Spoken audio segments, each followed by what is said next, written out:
Allah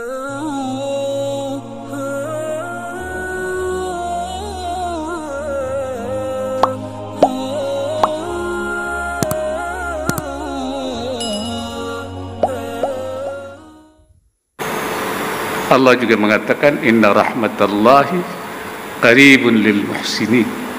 Rahmat Allah itu dekat kepada orang yang berbuat kebajikan, muhsinin.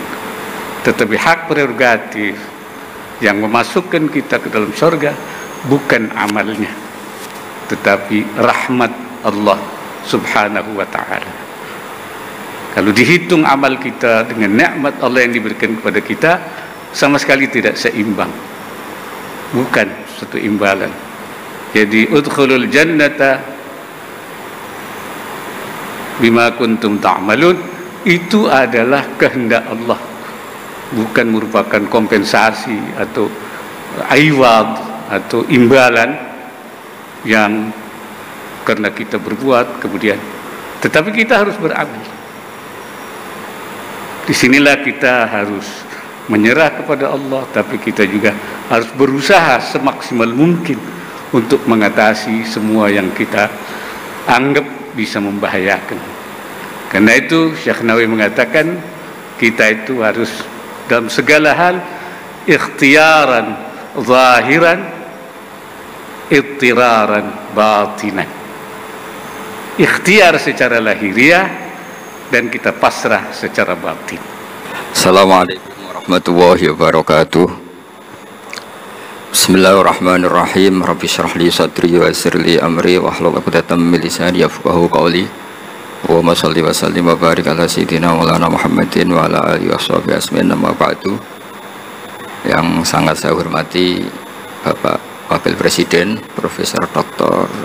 Kiai Haji Ma'ruf Amin dan istri, semua pejabat negara yang saya hormati. Di sini ada Ibu Menaker Dr. Fauzia, Kapolda yang saya hormati, Korem, semua yang saya hormati, Ketua MUI Banten dan Ketua MUI Jawa Barat, semua yang saya hormati. Ini tak tanya dulu sama Pak Dokter, ini gimana pakai masker? Gini nggak apa-apa? Gini nggak apa-apa? Bismillahirrahmanirrahim. Saya syukur sekali diberi kesempatan sowan sama Kiai Ma'ruf, karena beliau juga mustasyar kami di PBNU, dulu mimpin sebagai Rois Am dan dekat sekali dengan guru saya Kiai Haji Maimun Zubair. Terakhir ke sana sama Kiai Ma'ruf ya, sama-sama banyak kiai di acara Mbah Mun. Saya akan matur tidak banyak, tapi saya pastikan semua itu berdasar naskah yang ditulis Syekh Nawawi. Saya cerita yang serius itu 3, yang rileks 3. Di dulu itu lama itu ya rileks.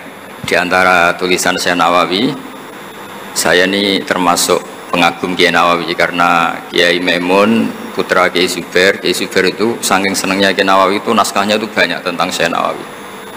Dan saya termasuk zuriyah kudus, saya masih keluarga dengan Raden Asnawi, masih keluarga karena sama-sama zuriyah dari Mbak Asnawi Sepuh.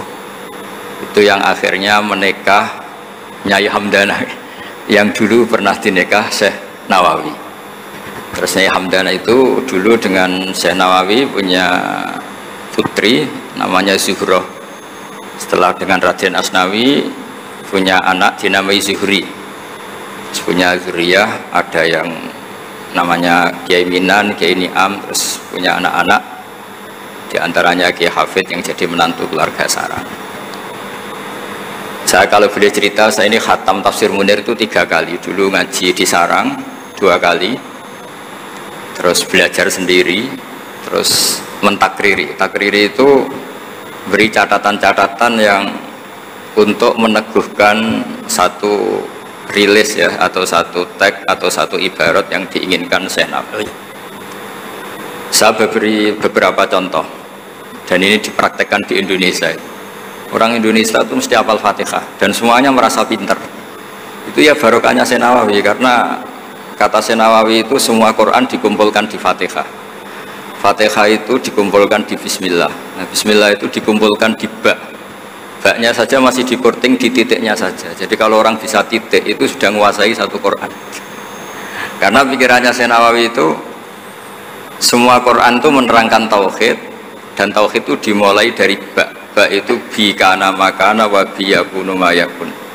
Jadi karena saya, kata Allah, yang ada menjadi ada, yang enggak ada juga menjadi akan ada kalau Allah menghendaki wujud. Sehingga dulu Syekh Nawawi itu sudah sukses membuat pikiran kita itu rileks. Kalau nggak bisa Quran semuanya ya Fatihah.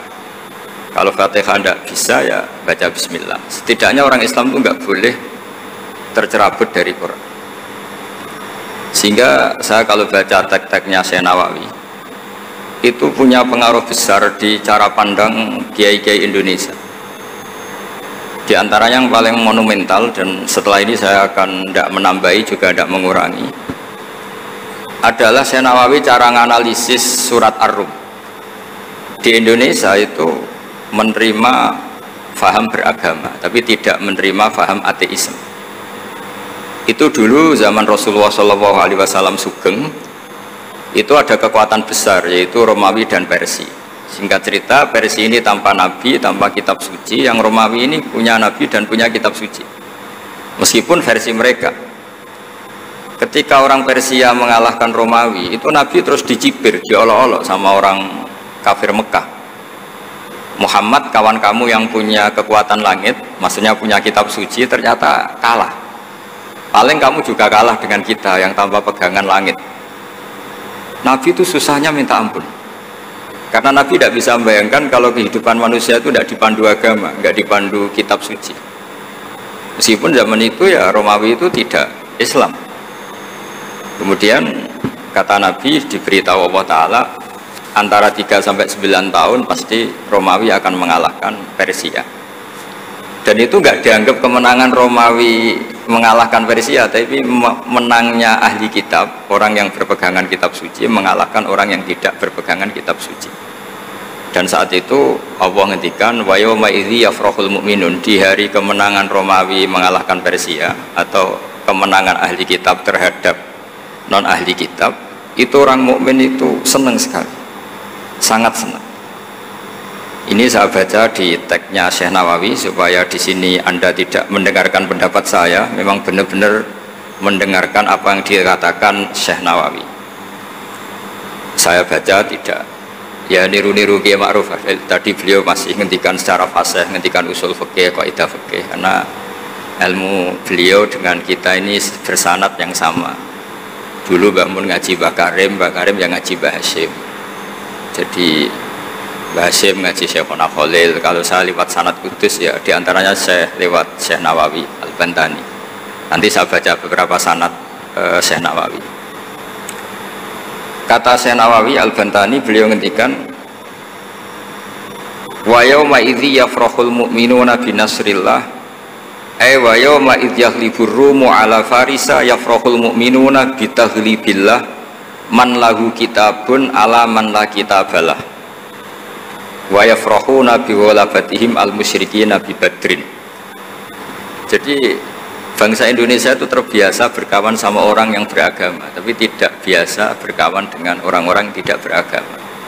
Itu karena Imam Nawawi mengatakan, Syekh Nawawi wa naktubu maqaddamu atharuhum, pikiran besar Syekh Nawawi adalah ketika orang Romawi mengalahkan Persia, itu cara berpikir Imam Nawawi itu mengalahkannya orang yang berkitab, mengalahkan yang tidak berkitab. Jadi ini bukan pendapat saya, juga bukan pendapat siapapun, tapi murni saya baca teks yang dari Syekh Nawawi. Sehingga kita secara psikologi, kita ini kan misalnya saya aja lah contohnya, misalnya saya miskin, ada petinju, orang miskin kulit hitam terus sama orang kaya. Kalau yang menang yang miskin tuh ikut seneng, padahal ya tidak ikut menang, karena kayak terwakili. Dulu kata Syekh Nawawi itu juga pikirannya begitu. Ini saya baca, ini kata Syekh Nawawi.